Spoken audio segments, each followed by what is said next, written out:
Ako po si Attorney Virgil Garcia. Gusto ko lamang pong i-take up yung pag-kidnap kay Presidente Digong. Ang issue ko po dito, hindi sabihin na natin hindi personality, hindi si Presidente Digong per se. No? Ang issue ko po dito is nagsuko tayo ng Pilipino sa mga banyaga. Marami pong dahilan, maraming palusot, maraming katwirang sinasabi. Gusto ko pong itakel ngayon yun na isa-isa. No? Yung mga palusot na sinasabi. For example, gusto ko pong sagutin yung kay Secretary Remulla na sinabi niyang hindi natin isinuko si Presidente Digong sa foreign jurisdiction, kundi sa foreign tribunal. Wala pong pagkakaiba yun. Isinuko natin ang Pilipino sa jurisdiksyon ng kahit sino ng banyaga sa labas ng Pilipinas. Kay tribunal yan, kay bansa yan, hindi po natin dapat isinuko ang Pilipino. At I take issue po because the duty of the President is to protect every Filipino wherever he may be found. Dito po, nandito sa Pilipinas, binigay natin sa iba eh. Okay. Itakal po natin yung batas. Now, let's go by the law that covers the situation. Yung Article 59. No? So, yung pong Article 59 ng Rome Statute, ang sinasabi po doon, no? Punta tayo doon sa yung pertinent po, Article 59, ito yung arrest in the custodial state. Yung pinag-uusapan po dito. Ang sinasabi po rito is a person arrested shall be brought promptly before the competent judicial authority in the custodial state, which shall determine in accordance with the law of the state kung yung warrant nag-a-apply sa kanya. Number 2, kung yung siya ay inaresto in accordance with our laws. At number 3, na yung kanyang mga karapatan ay hindi na-violate. Okay? So, yun po yun. So, kayo po, napanood nyo yung pelikula, yung video. Napanood nyo yung kung ano nangyari. Mula nung siya inaresto hanggang sa siya inilipad. Number 1, meron po bang warrant of arrest na ipinakita? I'm arresting you pursuant to a warrant issued by a competent authority. Yeah. Sinabi ko lang pong competent authority kasi mali po yung kahit na ipinakita nila yung warrant of arrest ng ICC, hindi po yun valid dito sa atin. That's only a mere scrap of paper that is worthless, that is nothing unless it passed through our courts. Ang dapat kong ipinakita nila doon kay Presidente Digong, Sir, we are arresting you pursuant to the order of the Regional Trial Court of Pasay, blah, blah, blah, branch, ganon. Ito po yung warrant of arrest. See? Ganon po yung procedure. Kaya nga po sinasabi, the person arrested shall be brought promptly. In my earlier recording, sinabi ko na po yan eh. Sabi ko, dapat nung meron ng warrant of arrest, yung Interpol binigay sa ating mga pulis, yung ating mga pulis nagpunta na sa korte, Your Honor, meron pong ganitong foreign decree. It's a foreign decree. It does not have any effect in the Philippines. It's a foreign decree. So that foreign decree is brought before the court.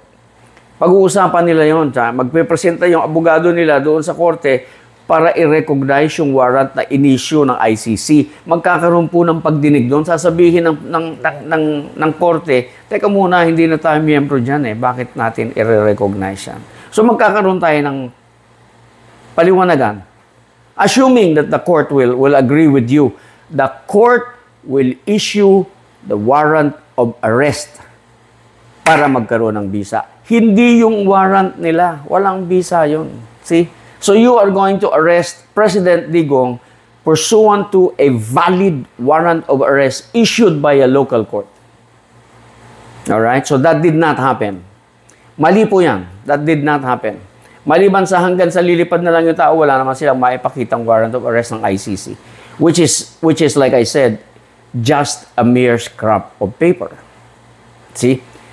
Ang sinasabi po nung Article 59, dapat dalhin agad yung taong arrested before a competent judicial authority. Korte po yan. At saka merong qualification, competent. Kailangan may jurisdiction yung judicial authority. Hindi po pwede yung barangay court. Hindi rin po pwede yung MTC. You have to go to a court of general jurisdiction like a regional trial court in the place where you're going to apply for. Because doon mo arestuhin yung tao. Yan. So, maliwanag na maliwanag po na sabihin, yan, i-determine. Yan ba kay Rodrigo Roa sige, si Rodrigo Roa Duterte na yan. Ngayon, kailangan ipakita natin sa ICC that President Duterte was arrested not in accordance with our processes. Mali po walang warrant of arrest. He was kidnapped, he was abducted. He was brought out of this country against his will. Abduction po yan. Wala po tayong karapatan na magsuko ng kahit sinong Pilipino, kahit kanino mang banyaga. Dapat po yan, ipinaglalaban yan. Ngayon, yung iba, gina-justify nila. Sabi nila, merong PD tayo Meron tayong Republic Act 9851. Ito yung for crimes against yung genocide, yung mga ganon, no? Against humanity.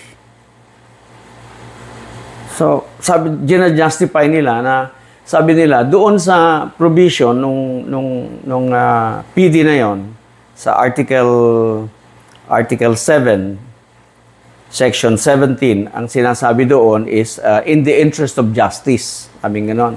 Pwedeng yung relevant Philippine authorities, no, may dispense with the investigation or the prosecution of a crime punishable under that act kung meron ng international tribunal o korte na dinidinig na yung violation, no?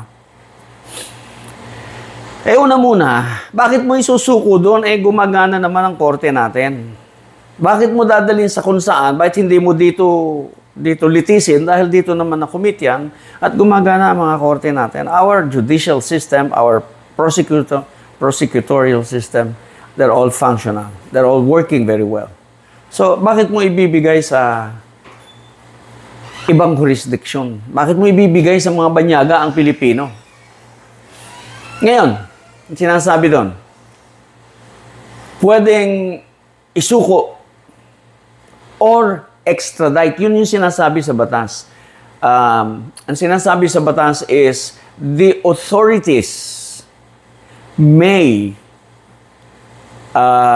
surrender or extradite suspected or accused persons in the Philippines to the appropriate international court or to another state pursuant to applicable extradition laws or treaties. See? So even our laws do not recognize the surrender, just the surrender of any Filipino to a foreign jurisdiction. May proseso po.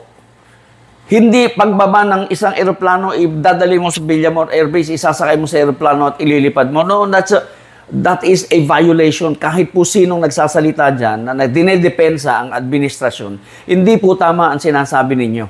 Malinaw po mga batas na nag-a-apply. We have our own legal process.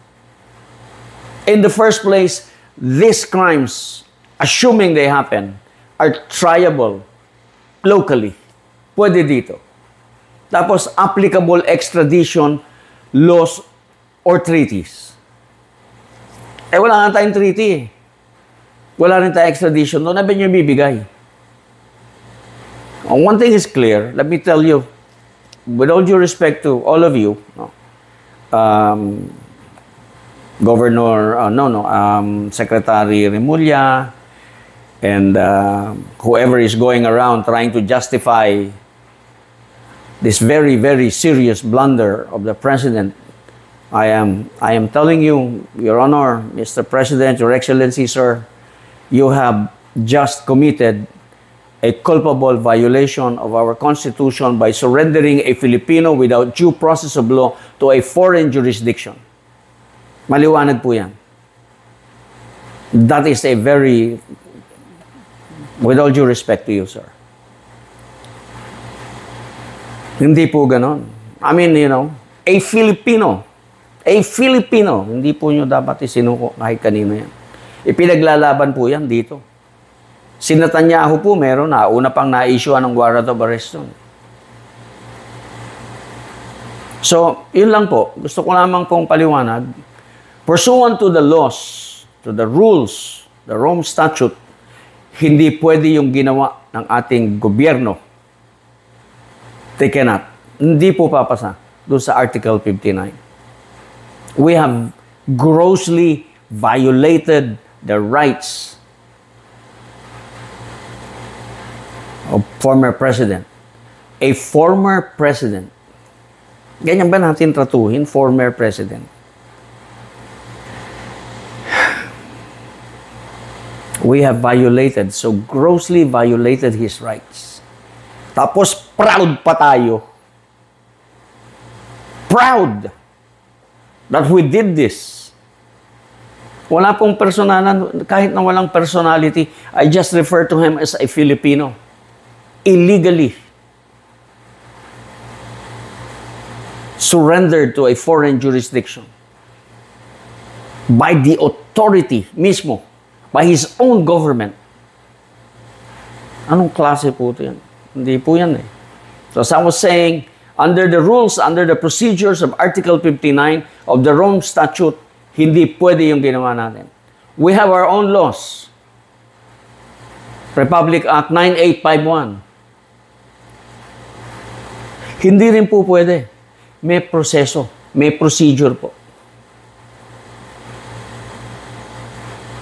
Nakakalungkot po, nakakalungkot because this would have been a very good opportunity for the administration to show every Filipino the right thing to do. The very, very right thing to do. Sana po mai-correct natin. Hindi po tama yung that's a very sobrang injustice po ang ginawa natin kay former President Duterte. And the evidence we presented to the ICC, they are false. 30,000, where did you get the 30,000? Eh, 30,000, eh, di dapat pinag-usapan natin dito, 30,000 pala. Eh, bakit yung recorded, 6,000, and karamihan naman dun, nakulong na po, na-demanda na. Yung iba, ongoing yung prosecution. Where did you get your 30,000? Meron nga nagpapakita nung sabi niya, oy, bakit yan, namatayan? Hindi na si Presidente Digong ang presidente nung mamatayan. Tapos pinatayan kasi love triangle. Tapos yung picture pinapakita natin doon. Ito patay din doon sa war on drugs.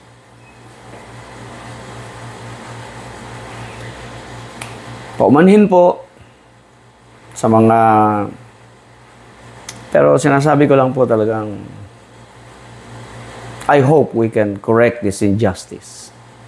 Huwag nating ipagyabang, nakakahiya po ito. Huwag na nating i-justify kasi kahit anong pag-justify nyo, lalo lamang kayong lumulubog. Katulad nung sinasabi ni Secretary Remulla, we did not surrender him to a foreign jurisdiction. We surrendered him to a foreign tribunal. Eh, ano po ngayon foreign tribunal? You surrendered a Filipino without due process of law. Are you proud of it?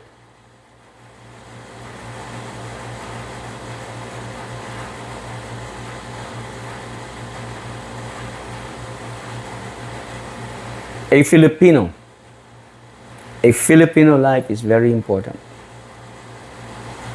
Filipino freedom.